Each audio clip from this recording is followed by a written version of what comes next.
Good afternoon and welcome to Color Balloons, Writers and Poets Cafe. Today I'd like to read to you a short fiction entitled Soul Entrapment. Copyrights 2016. My cousin Benny was the last child born to Auntie's family of 5 boys and 2 girls. Old folks said he was her change of life baby because she was well on in age. He was a tall, thin boy who wore thick eyeglasses.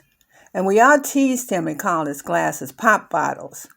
His body was stiffened and he would chase us angrily around the block.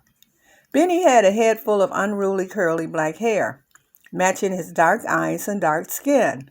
He was a gentle spirit, but when he was provoked, he would act out in a violent rage. We all knew when to stop teasing him. I wish I was as tall as Benny. He reminded me of a tin soldier standing so tall with his head up and his shoulders back. They said I was short like Auntie. She was a plump, dark woman with short, curly black hair. She had a youthful face, and sometimes she brushed her hair back away from her face, displaying silver hair around her temples. She wore men's house slippers because of her swelling ankles. The kitchen gossip was that her mama was hot as fish grease, and her credit was good with the Italian grocery store owner. Auntie's cupboards was always overflowed with plenty of food. I was good at hiding from her whenever she went into a loud cursing rage. I wouldn't show my face until I smelled chicken frying and collard greens cooking. A neighbor said she was a brick house back in her day, although I could never picture it. Auntie never cursed Benny. He often stayed in his room playing with his toy army soldiers.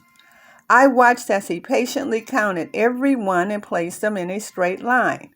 And after playing with them for hours, he would put them in a gray shoebox and slide them carefully under his bed. He tried not to invade Auntie's space whenever she had one of her crying spells, stopping only long enough to curse my uncle for running off with that young church piano player.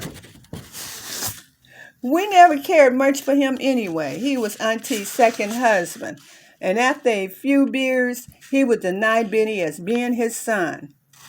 Benny shared dreams of becoming a basketball star, but his eyesight was too bad, although he never missed a shot.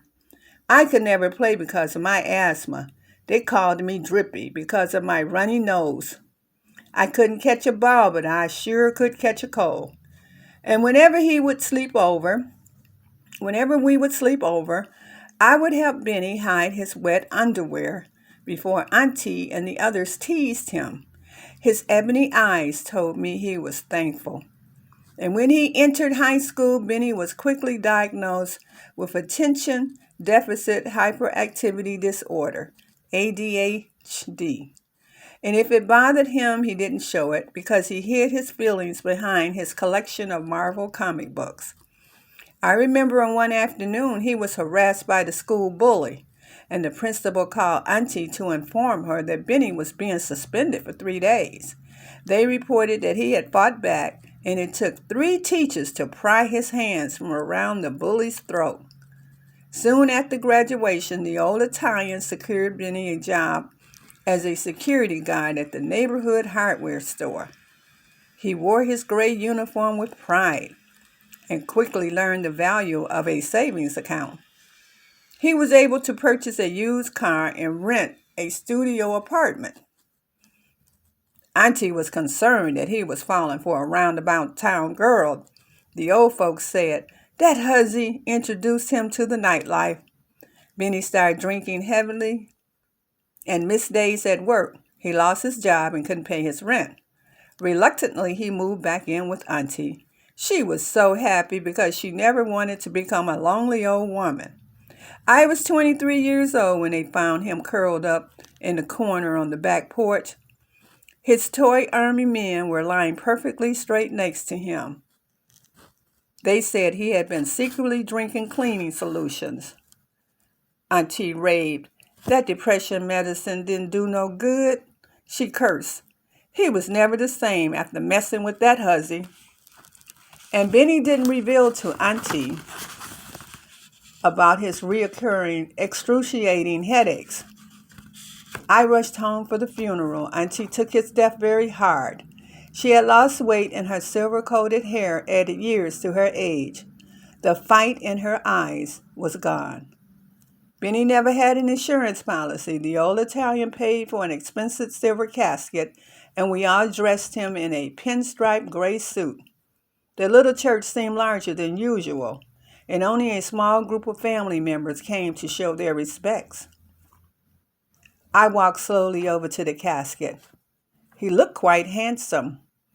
I leaned over and straightened his glasses and slid 2 army soldiers inside his suit coat. I was pretty sure he knew I had stolen them. I heard Auntie shouting, "Why didn't you take me, Lord?"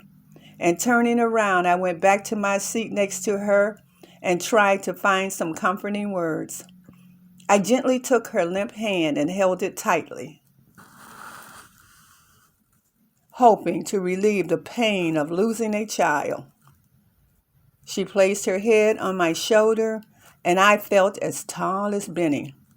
The lid came down over the silver casket, and I helped Auntie to her feet. We formed a straight line behind the pallbearers, and the doors of the church opened wide. The sun dried my tears and embraced the silver medals on my newly pressed army suit. I felt an array of authenticity when Auntie squeezed my hand with pride. The strength in her voice returned, and she confessed, "You're still my favorite niece, Drippy." Love suffers long and is kind. Love does not envy. Love does not parade itself. It is not puffed up. 1 Corinthians 13th chapter and the 4th verse. May God add a blessing upon the reading of His Word. Thank you for stopping by. May you have a very blessed day. See you next time. Bye.